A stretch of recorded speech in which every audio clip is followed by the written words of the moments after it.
Mbola amin'ny loatra fahasoavana sy ny fiadanana avy amin'Andriamanitra raha itsika sy Jesosy Kristy mpamonjy misaotra an'Andriamanitra isika amin'ity fotoana ahafahana eo ity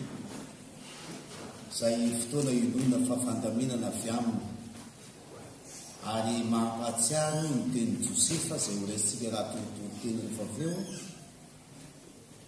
izao vanim-potoana ankehitriny fanatrehantsika tahaka izao satria no ny fahasoavan'Andriamanitra sy no fitantana dia inona fa fandaminany ny zavatra rehetra raha ny marina araka ny nambaran'ny mpitandrina teo pasteur teo dia tsy hoe akory tena hiala sasatra ny afindianay no vady aty Frantsa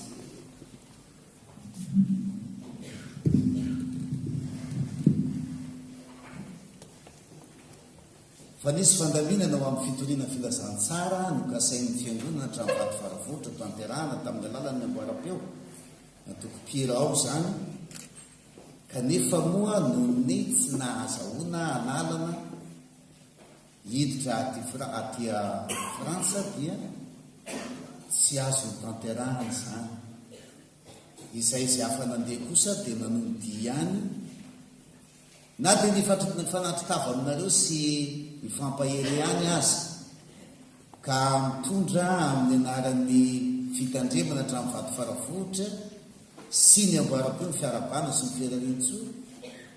ary indrindra ny fisaorana sy ny fialantsiny misaotra ny amin'izay efa niomananareo rehetra ary alantsiny amin'ny tsy fahatanterahana no zany antony izany kanefa misaotra an'Andriamanitra sika fa misy ihany izay anjara fitorena no meny tompo anay noho ny fitiavanareo ka akoatra ny dinitra ny fanakalozana omaly tolakandro dia izao sika afaka mifampahery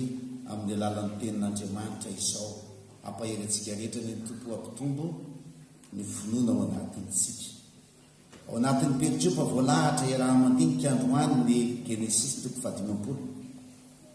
andimy fa dia mifoloka hatramin'ny 20 andraisantsika aloha hevitra lehibe hoe ny famelan-keloka mendrika ny mino ny famelan-keloka mendrika ny mino tsy iverenana novakiny zany satria efa mivakiny ny avantsika teo tsy iverenana koa ny tantara fa fampatsiovana ihany kanefa dia miara-manaiky sika rehetra miara-mahafantatra fa raha tantarana famelan-keloka raha endrika forme famelan-keloka raha fombana famelan-keloka na toetra na famelan-keloka angamba izay vitan'ny olombelona dia ity no anisany lehibe sy ambony indrindra ary tena sarobidy indrindra Josefa fantatsika no ny fialona ny rahalahiny dia saika ho vonono kanefa moa mba nanatahotra kely ihany ka dia hoe alao amidy mandevo dia namidy mandevo ny velona ilay efa tsy hita intsony ilay efa very ilay efa maty ay noho ny asan'Andriamanitra arabaky teny noho ny asan'Andriamanitra indro reto nanary azy eo anatrehan'ilay Josefa lay tompon'ny firenena Egiptiana taorinan'ny Farao le nanana fahefana feno sy lehibe indrindra taorinan'ny Farao lay nanana fahafahamanao sy fahafahamahatateraka amelona olona maro satria teo am-pelantanan'i Josefa ny fizarana ny sakafo mahavelona rehetra rehefa tonga ny 7 taona mosarena naseho ny nofon'ny Farao ka nambara Josefa avy amin'Andriamanitra ary tamin'izany no nahatserovany rahalahiny Josefa ny alehibe ny fahotana vitany lehibe loatra ny fahotana vita teo anatrehany Josefa izay nahafantatra tsara koa fa lehibe zany fahotana izany ka misy vokany tonga ho azy amin'ny maha-olombelona izay nandrasan'ny rahalahiny amono azy Josefa amary faty zany mendrika zany mifanandrefany tokony ho izy, zany no milahatra ny fahamarinana justisy eo anatrehan'izay zavatra nataony reto rahalahny Josepha taminy, fa na ny rahalahny na isika ankehitriny mbola velona dia samy tolagaty eo amin'izay fanambarany Josepha hoe ianareo te hanisy ratsy hafa ny marina ny tompony te anasoantsika menagavy ka dia zany lalana tonan'Andriamanitra. Mampahatsiaro ny tenin'ny Petera tamin'i Jesosy zany amin'ny Mateo ny vagina tamintsika te impiry moa ao anatin'ilay andro ny landrahalahako manotantro mbola velako izy, dia hoy ny tompo hoy Petera hatramin'ny impito fa dia hoy ny tompo tsy ataoko hoe hatramin'ny impito fa hatramin'ny impito amin'ny fitopolo. Tsy milaza ny fahafenona fotsiny hoe betsaka feno kapoaka, fa milaza foto-kevim-pinoana sy fisainana hafa tanteraka eo amin'izay andraisana sy iainana izany tenin'Andriamanitra ho amin'ny famelana ny heriko ny rahalahy izany. Ary zany ny veritro sarobidy amin'ny fahalalana sy ny fahafantarana ny tantaran'i Josepha riavana izay ianarantsika rehetra any amin'ny sekoly alahady. Fampiarana amin'ny fiainana maha-kristiana, matoa voasoratreo Josepha, matoa voatantara ato amin'ny baiboly ny tantarany, matoa naseho ny zavatra nataony sy ny zavatra vita, na mila ny heloka ratsy indrindra nataony rahalahy, ratsy indrindra, ary namaty zany fahasoavana dia satria mba tian'Andriamanitra ho antsika kristianina kosa, tsika izay manaiky ny tompo, tsika izay manaraka azy, tsika izay mifahafaka atakaratsika ny hevitry ny tenin'ny tompo manao hoe tsy ataoko hoe impito na hatramin'ny impito fa hatramin'ny impito amin'ny fitopolo. Ny mpandinika sasany aza raha mamaky ny filazantsara araka amin'ny Mateo toko fa 20 tsika dia ahita ny fandaminana ny fanazavan-kevitra ao anatin'ny teny io, ka nylazany hoe hatramin'ny fitopolo impito, hatramin'ny pito ampitomboana fitopolo, fa ampitomboana lehibe zany hoe ny fitopolo ampitomboana fito ampitomboana fitopolo 7 fa 70 dia manome 50 efajato. Raha fisainana tsotra fotsiny zavatra tsy azo atao zany, voalohany aloha manisa ataony moa zany hoe anisany ataony ralahany zany ndra mandeha zay intelo zay anao androany, indimy zay indimy ampitelopolo zay nytenen'ny tompo 50 efajato. Izy amintsika no ahisa aloha voalohany satria no manodidina antsika mandraka ariva andeha ho lazaina pahatsorana fa na ny fihetsiny fotsiny azy, ny fijeriny, ny fitsikiny, niezaka ataony, niezaka ho za tsy manao hoe ny sotasotany tsy resahantsika ny sotasota, niezaka ataony fa hatafitinana ao antsika avokoa zany rehetra zany, tsy mety amin'ny fiainantsika daholo zany, na ny ataony vady, na ny ataony zanaka, na ataony mpiaramonina, na ny ataony mpiara-miasa, na iza tsy mahafapo atsika satria isika dia isika, namatsika hafa, ny tenatsika dia isika, ny manodidina atsika tsy isika, fa raha tsy efa isika ny manodidina atsika ka manjary ny tenanao, ireo manodidina anao rehetra ireo zay anao voafapo amin'ny ataony hafa. Fa raha mbola tsy ny tenanao, tsy inona ny manodidina anao, dia tsy maintsy fahatafitoinana ny hitanao amin'izany. Ary raha ny mety nanao hoe hatramin'ny impiro moa ny rahalahako manao tanitry mbola velatelo izy, fa ny valiten'ny tompo dia hoe hatramin'ny fitopolo impito na hatramin'ny impito amin'ny fitopolo, ahafahanao mieritreritra tsara fa zavatra tsy azo izay, zavatra tsy azo iainana, zavatra tsy azo tanterahana raha ho arahana raha-baky teny zany toe-javatra zany. Anefa izany nataony Josepha ka anehoan'Andriamanitra hoe zany tokony fiainana kristianina, zany ny tokony fanaony kristianina. Tsy kristianina manana ny maha izy azy, na marimarina koa tsy manam-piainana ao amin'ny kristianina feno amin'ny fahafenona mahakristianina raha tsy mahavita zany endrika sy karazana famelan-kely koa nataony Josefy zany tsy ho tanteraka zany fiainana kristiana zany raha ivelany zany famelan-keloko zany angamba mipetraka ny fandina manao hoe dia hoana ho azo atao ve zany sa tsy ho azo atao dia ety ve ny endrika famelan-keloko amin'ny fiarahamonina sa dia tsy ety mihitsy zany amafisika andriavana matoa napetraky ny tenin'Andriamanitra eo anolohantsika zany matoa napetraka Andriamanitra eo amin'ny teniny eo anatrehantsika zany atsika vakiny isan'andro na kahafantarana atsika mihitsy hatramin'ny fahazazantsika dia satria tian'Andriamanitra enantsika ary matoa tian'Andriamanitra enantsika azontsika iainana ahoana ny fiainana izany ny teny Josefy ariavana tena mahavariana dia indrindra mbo jelentsika ny lazainy manao kondiva sy ny folo aza matahotra fa moson'Andriamanitra fa aho hevitra lehibe voalohany zany mamelany elokay aza mamono anay avelany fahotana rehetra aza raisina ho fahadosonay ny nataonay fa teny Josefy aka ny toeran'Andriamanitra ve aho ny ao ambadiky zany le nyteneny tompy hoe tsy misy mamela heloka afa-tsy Andriamanitra irery any tsisy mahay mamela heloka afa-tsy Andriamanitra irery any ary izy irery manam-pahefana amin'ny famelan-kely zay nanambarany Josefy zany teny zany dia fanatretena tanteraka fa ho amin'ny famelan-kely koa dia anjaran'Andriamanitra zany an'Andriamanitra ny fanatanterahana amin'ny famelan-kely tsy tenenina ho an'ny olona kory ny famelan-kely fa manino ka tsy natao ifamela heloka ny olona ranomary tsy natao ifamela heloka ny olona ranomary ahoana moa ny dika zany refa dika zany dia zao raha mamela heloka Andriamanitra satria namitana izy nanota tamin'Andriamanitra ianao dia mamela heloka Andriamanitra dia afaka mamela heloka antsika Andriamanitra manam-pahefana mela heloka Andriamanitra satria izy nanaovana fahotana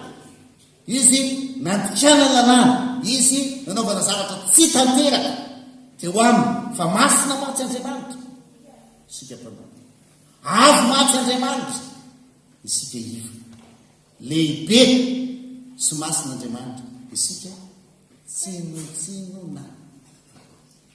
koa dia rarana raha Andriamanitra mamela nelontsika amin'izay tsy tanteratsika rehetra dia izy manam-pahefana ho amin'izany fa eo amin'izany olombelona tsy afaka manota ho an'ny hafa ianao satria mitovy len-tamina zay le nytenenina teo hoe na ny zava-tsy ho ataony sasany ho an'ny hafa aza fa fahatafotoina zany hoe za tsy manana zo eritseritra hoe tokony hibebaka amiko ny olona reny satria za tsy karazan'olona tokony hibebahana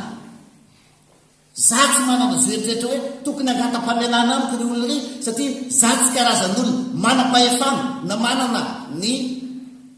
zoako tokony hibebahana fa izaho dia mitovy zo amin'ny namako rehetra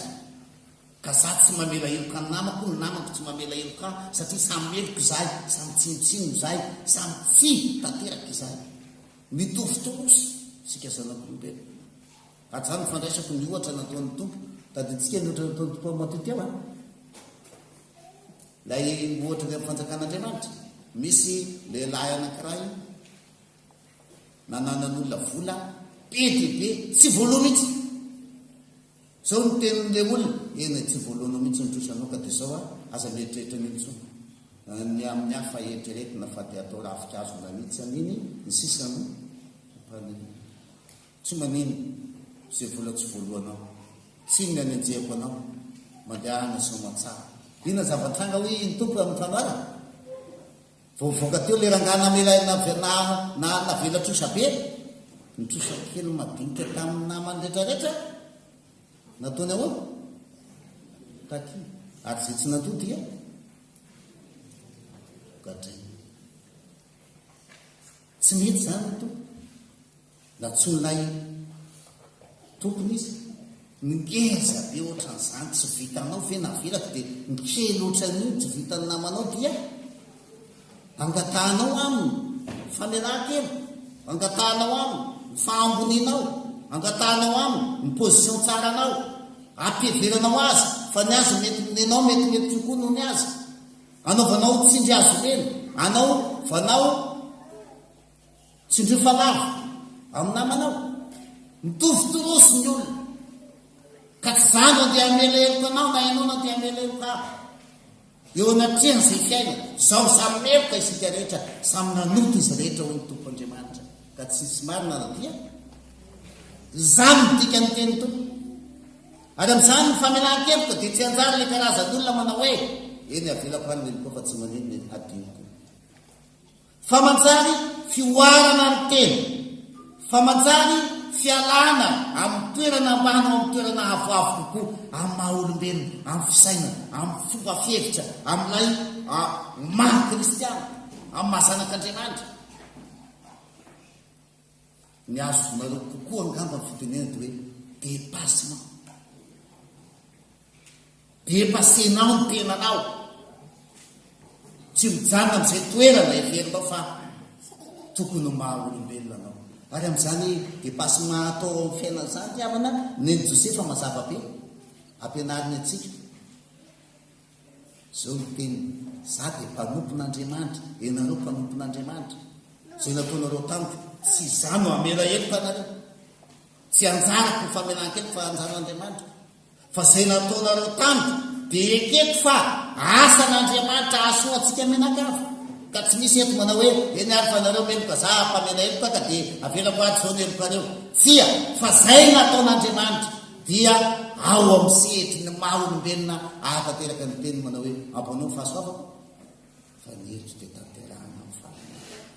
Josefa dia nandray izay ny hoe velona hoentiny rahalany ho tahaka ny asan'Andriamanitra tao amin'ny tenany mba hatanteraka ny fahasoavan'Andriamanitra ka nanjary fanasoavana izao tontolo zao ny eloka lehibe nataony rahalany tamin'ny Josefa tsy nataony eloka avela fa nataony fideranan'Andriamanitra satria mitakana amin'ny fahasoavana zay vao tanteraka ny Romanina rehefa tonga ny an-trano ianareo dia mba ively mivakio ny Romanina toko 12 le mivakina tamintsika teo ihany araka ny peritropa tena voalahatra tsara mihitsy ty peritropa androany ty zay tena manazava mifanazava tsara reo texte anankitelo nitoriana tamin'ny nilazaina tamintsika androany ny Genesis ny Mattio ary ny Romanina zao mba filazan'ny Romanina toko 12 manomboka amin'ny 7 aza mamana ratsy na amin'izy miomana anao zay mamendrika eo mason'ny olona rehetra raha azo atao dia ataovy zay iavanana amin'ny olona rehetra ry malala aza mamala ratsy fa meo lalana ny fahatezena dépassement de soi tsy ilay moralina kely tsy ilay fitondrantena madinidinika tsy ilay hetsika na fihetsika ifampiderana tena hoe iny kosa tsara fanabe iny mora mamela heloka na hoe za amin'ny maha kristiana dia tsy manina fa tsy eritreretritsony fa tsia manao zavatra tsaratsara kokoa noho izany mitady zay asony hafa manao zay mihoatra noho ny eritreretana azy atsao ara ny filazan'ny tompo eo amin'io Romanina raha anao na fahavalinao ataonao izy eo aniny izy raha mandretety izy fa mifamalan-keloka mandrakariva dia vitany hoe eny ary aveloko ny heloka ao fa za zao voaingana ny tena zany angatako ny tompo famalan-keloka fa nisy olona tena nytoky navatiny tena navatiny zany nanao zavatra be dia be tany fiainana zany sy ny fiainakaviany manontolo hatramin'izao tsika miteny zao fa tonga dia navatiny dia zao ny teny farany taminy farateny tamin'ny herinandro vita hoaingana fanarahantsika selo io satria fatorako atarakasy izy amin'ny fanarahana sanafa dia ozany vita hoaingana fanarahantsika io raha voavita io miala eto amin'ny tanàna koto nareo menakafy aza atao hita masiko intsony fa ny avatiana tsy zany ny tsara indrindra vitatsika mamela heloka fa mifandroka zany ny tsara indrindra vitatsika rehefa nandinika ntiavana sy ny pastera nytoerany ty teny ty andro any tena disonatrian'Andriamanitra tsy zany tsy zany fiainana maha-kristiana. Raha nona fahafalinao raha mangeta hita izy zany hoe miezaka manao zany tsara sy miatsara kokoa hatrany ka ny tena famelan-kely tsy ilay fitenenana hoe eny ary adinitry ny fahotanao fa zao inona no ahasoany ty olo ty ahatonga azy ho amin'ny fanjakan'Andriamanitra, ahatonga azy ho tanteraka amin'ny fandrosoana, ahatonga azy ho ana ny faliana ka ny heloka natao ny eo aminy any fa ny fahatsaranao zay ny dikany hoe raha manao zany ianao dia ametraka tsy hotenenao koa raha zay hoe avela heloka ianao na hoe enao mamela heloka azy fa zay tsaronao dia ny azary be teny zany fa maninona no zany dia satria Josefa nanao hoe zavy Andriamanitra sa olombelona tsy Andriamanitra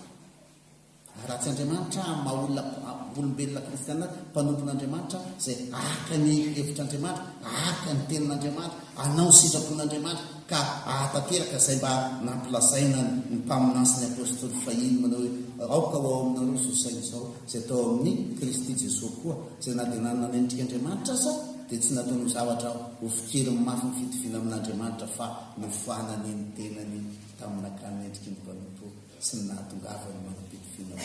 ary vita fa nanatare olona dia nanaiky hatramy fahafatesana dia ny fahafatesana teo amin'ny azo fijaliana ny anasoany namana na dia ny fahavalo ratsy indrindra azy ny ahatonga ny namana rehetra ao amin'Andriamanitra ka ho tanteraka ao amin'Andriamanitra ny fiainana manontolo fa ny fahatanterahany fiainany namana niny nahdalany sy fahadosoany ao amin'izao tontolo zao zay ao amin'ny fiarahamonina misy antsika dia lalana andratsika fiatana sy fahasambara ao amin'ny endriky ny famelan-kely ka tsy ilay famelan-kely ka heverana fa afaka amin'ny fahoriana noho ny tsy fahatanterahany sasany intsony ny famelan-kely ka fa ilay famelan-kely ka ahatserovana ny fanasoavana ny namana no mahatanteraka izany ho an'Andriamanitra kerany voninahitra tonga ho volitsika ry havana ahatserontsika izany afatry ny tontolo izany.